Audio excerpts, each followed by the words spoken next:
In this video, Elon Musk shares the story of how he got fired as CEO of PayPal in 2008. He discusses some of the challenges he faced and how he overcame them.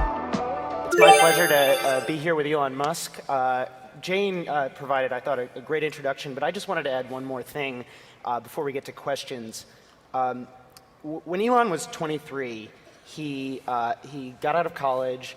He went to San Francisco, the Bay Area, with a car, a computer, and $2,000. I think that's right. And he started a company called Zip2. It was sort of like what the early Yahoo was. It was an online directory. 4 years later, when he was about my age, he sold the company for just over $300 million to Compaq. And I bring this up not because it was the largest internet company acquisition at the time, but because he's done so much stuff since then that nobody even remembers this initial success. True, Zip2 doesn't get much play. So I'm going to ask him some questions. We're going to go through. He's got, as Jane said, 3 mind-blowing companies. And then hopefully we'll have some time for you all to ask him some questions. So start thinking, and we'll get to those. So I'm going to put up something that probably looks familiar to most people here.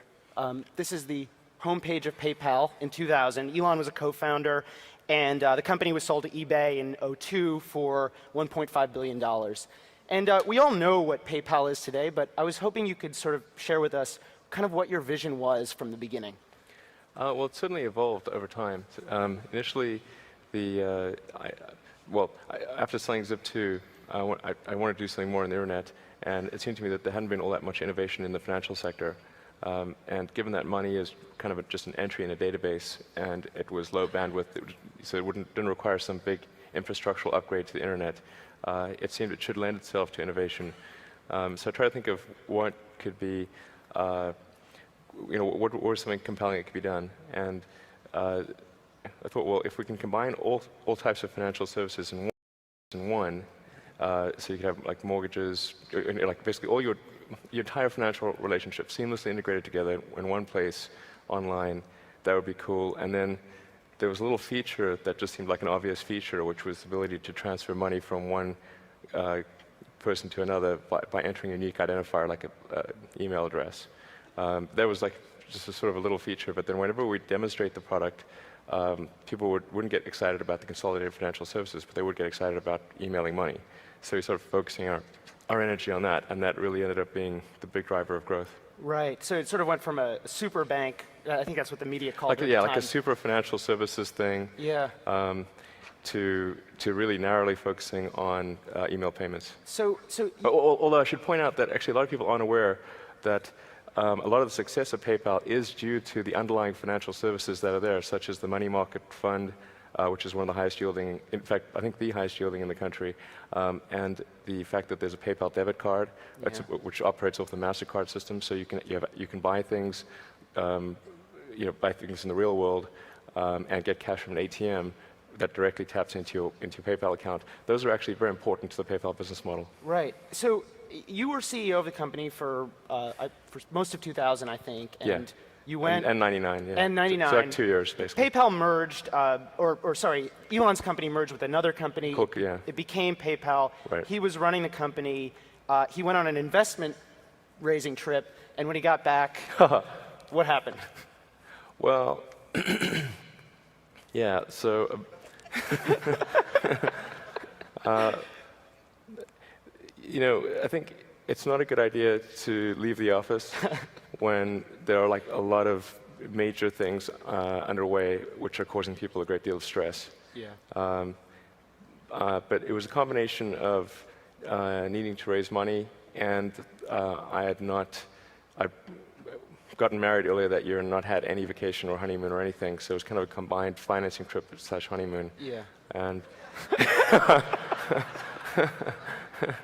and anyway, but away for 2 weeks, and there was just so much. There was just a lot of worry, and that caused the management team to decide that I wasn't the right guy to run the company, and so the board was like, geez, what do we do? So basically, I could have fought it really hard, but instead I said, rather than fight it at this critical time, best to sort of. In this section, Elon Musk explains his firing from PayPal. And that while he disagreed, he understood the reasoning and took the high way. He also goes on to talk about the Tesla Roadster, praising its speed and energy efficiency. It's amazing to me how you managed, when I first asked you about this, you said you buried their hatchet. and basically the person who replaced you just put, I think, $20 million or so into your company. And how did you get past that kind of betrayal? I mean, how did you guys patch it up? Yeah, that's actually an interesting story. Well, I didn't agree with their conclusion. I understood why they took the action they did. And they're not, Peter and Max and David and the other guys, they're smart people with generally the right motivations. They did what they thought was right, and I think for the right reasons. Except that the reasons weren't valid, in my opinion. But it's hard to argue with the ultimate outcome, which is positive. So, right. I just thought, it's just easy to be better and just hate them forever.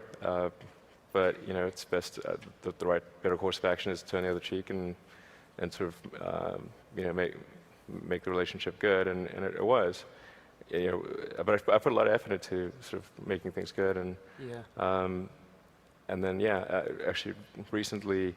The Founders Fund, which is comprised primarily of ex-PayPal people, including Peter, who replaced me as CEO, invested in SpaceX. Yeah. And I invested in Peter's things before that. So I want to put up something about what this PayPal sale to eBay helped make possible. Tell us what we're looking at.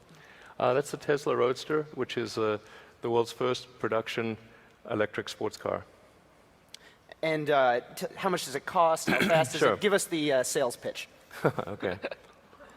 They just opened a dealership, so he should be good at this. Actually, I've sold a lot of cars. So the Tesla Roadster is the nutshell. The elevator speech thing is that the Roadster is faster than a Ferrari and more efficient than a Prius.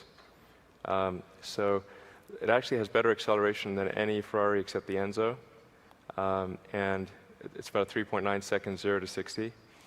And that actually understates the true acceleration because 0 to 60 for a gasoline car is measured from when the wheels start moving, but the wheels only start moving when you engage the clutch, and it typically takes about a quarter second or more to engage the clutch. But there's no clutch for our car. It's direct drive, so you don't have a clutch engagement delay. So it's like to a gasoline car with a 0 to 60 of about 3.6 seconds. It's got incredibly good handling. And then the energy efficiency of the car is probably the most amazing thing. It only costs $4 at current California rates to go about 250 miles. So the range, the current EPA rated range, which is a combination of highway and city with the air conditioning on, is 244 miles. So it's amazing. So this is, it's so cool. It costs $109,000 if anybody's interested. It's expensive, but it's comparable to like a Porsche 911, right. So we wanted to have something which was in the price range of a comparable gasoline car that it could, probably beat. So that's key because it's one thing to have a compelling product, but it has to be a compelling product at a compelling price. Right. You, in the press, obviously, this has gotten a lot of attention, and Elon's taken a lot of flack for various redesigns. You've been portrayed as a micromanager, redesigning the headlights or whatever. I thought it was a nano manager. I've improved several orders of magnitude. So, why does the car need to be perfect? Why did you need to redesign, the doors, for instance? Well, first of all, the car is definitely not perfect. Okay. In fact, one of the things that troubles me personally is like when I see a product, I can immediately see a readout of all the flaws. Yeah. I need to reprogram myself or remind myself to like look at the good things as well.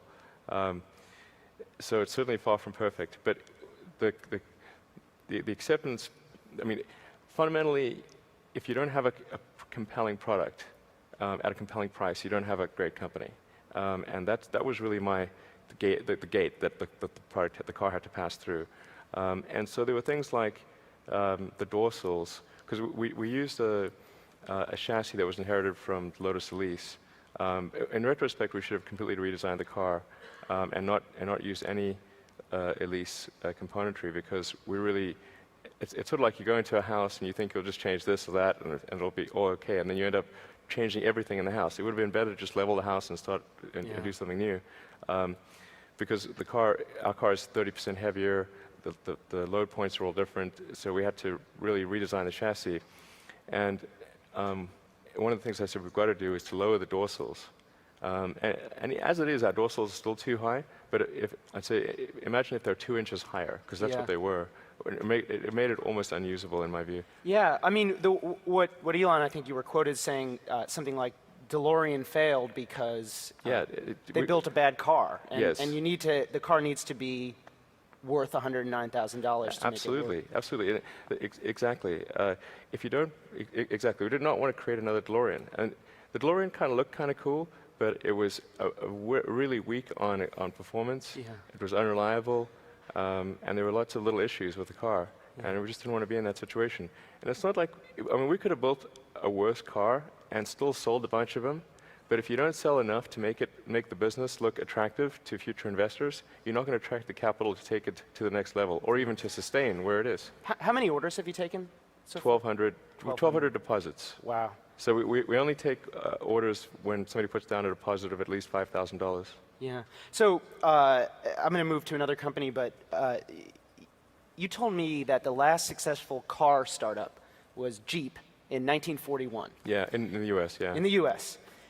So doesn't that kind of say something bad about going into the car business? I mean, why go for this?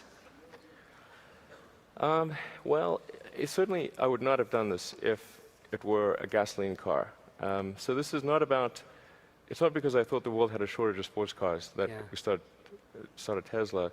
It's because it's very important that we accelerate the transition away from gasoline, for environmental reasons, for economic reasons, for national security reasons. It's very, very fundamental. And frankly,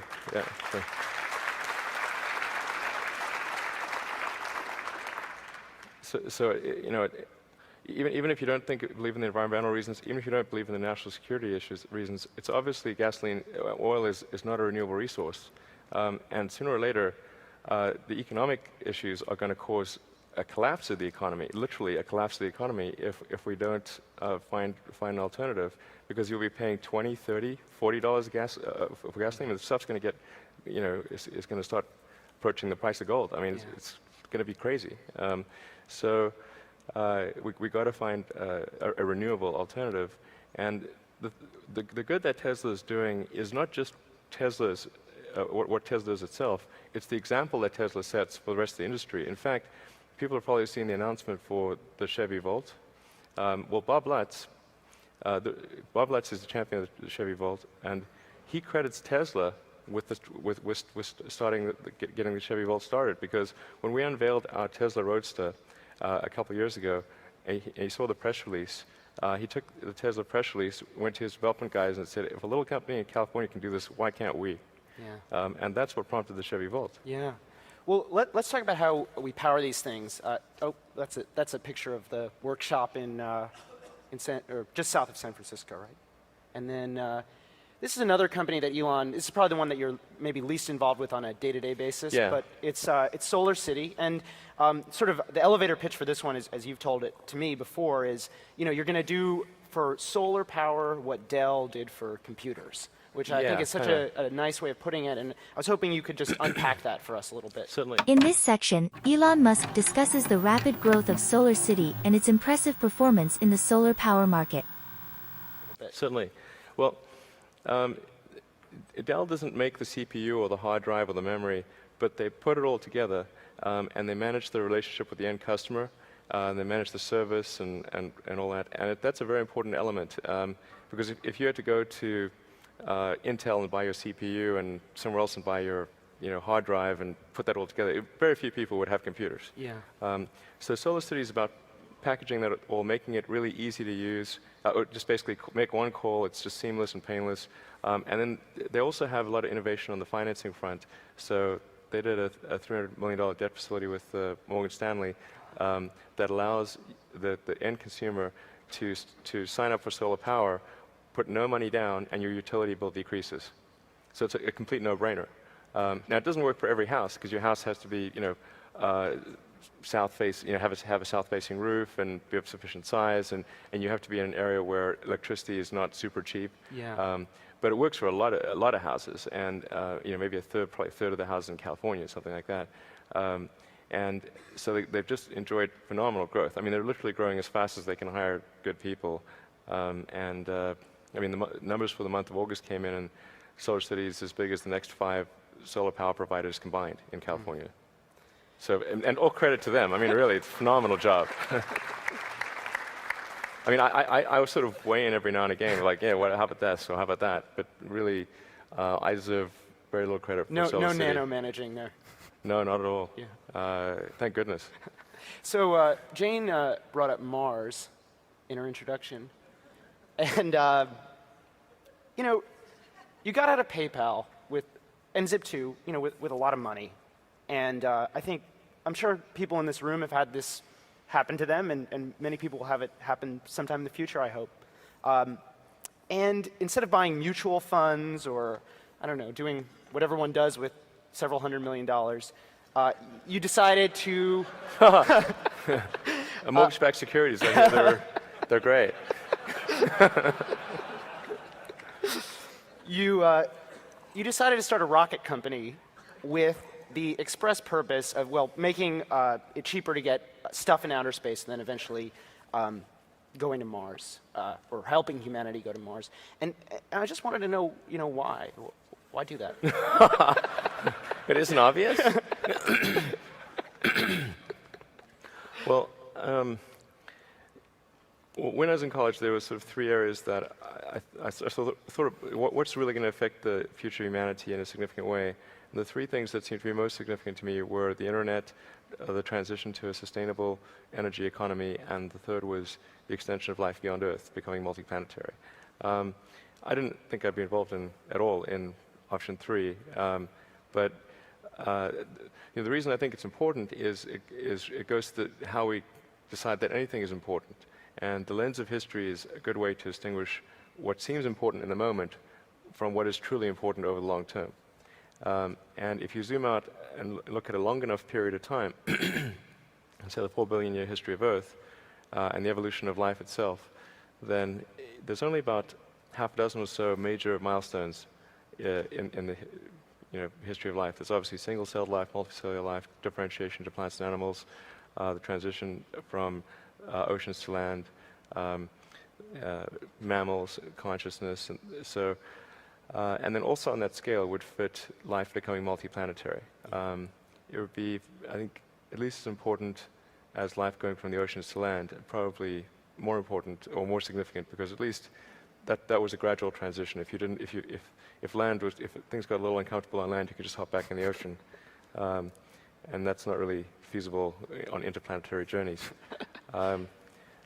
So, here we are. It's sort of the first time in the 4 billion year history of Earth that life has been able to go beyond Earth, and that window may be open for a long time, and I'm optimistic that I hope it will, and I'm actually fairly optimistic about the future of Earth.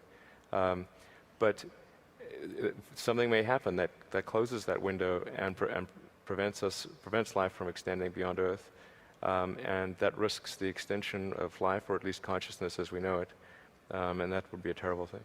Yeah. Life is a terrible thing to waste. So I want to give people a sense of what kind of we're talking about. So we just have a short, this is, building the rocket, and this should give people a sense of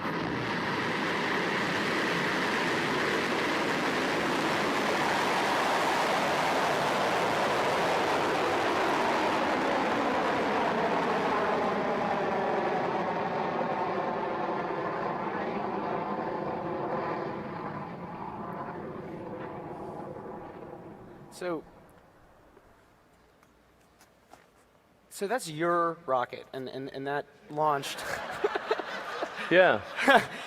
That launched. What about three weeks ago or 4 weeks ago? Yeah.